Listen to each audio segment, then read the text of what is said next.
Па добро, ние знаевме дека и овој натпревар ќе биде доста тежок. Сигурно екипата на универзитет нема да се предаде. Те имаат во соство доста искусни играчи, интернационалци кои што туку се дојдни да освојат некој титула. Ние успеавме тоа што договоривме да нашите играчи да го прикажат на терен. Видите, во први 2 сета имавме голема доминација и во одбраната, поготово во контрнападите, минавме експресно и тука беше предноста.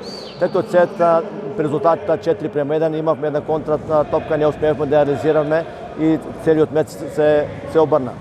Така да верувам на крајот во четвртиот сет морам да честитам на моите играчи бидејќи собраа сили, се вратија на теренот и прикажаа одлична игра. Но морам да ги пофалам играчите кои се вратија во четвртиот сет, одиграа мајстрално, како во одбрана, така и на мрежа и победата беше добро.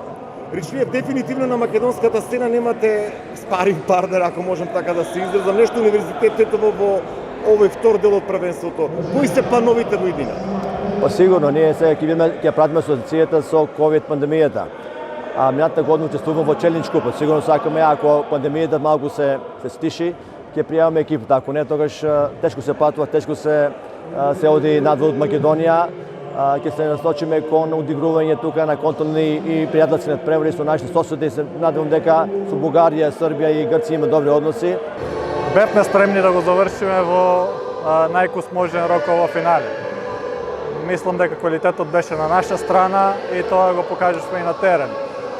Со победата на гости, знаевме дека ќе биде тешко, но ја стваривме таа победа. Дома само остануваше да потврдиме дека сме поквалитетни и тоа го покажавме. Ние ќе имаме сега собрание каде што ќе одлучиме кои ќе ни бидат приоритети и планови за наредната сезона. Секако, Струмица секогаш имала конкурентна екипа и тоа да се бори секогаш за медал, тоа останува, не отстапуваме од тоа. Исто така се зависи од буџетот каков ќе ни биде за наредната сезона. Се уште не е комплетиран и тој дел.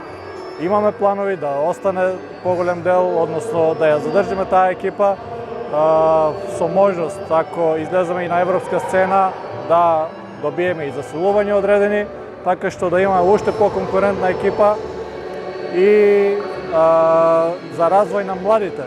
Морам да потенцирам дека планираме да направиме некој спој од младост и искуство, затоа што приоритет покрај освојувањето на титули е исто така и производство на млади одбојкари. Мислам дека сме на добар пат, со добра организација мислам дека ќе го оствариме тоа.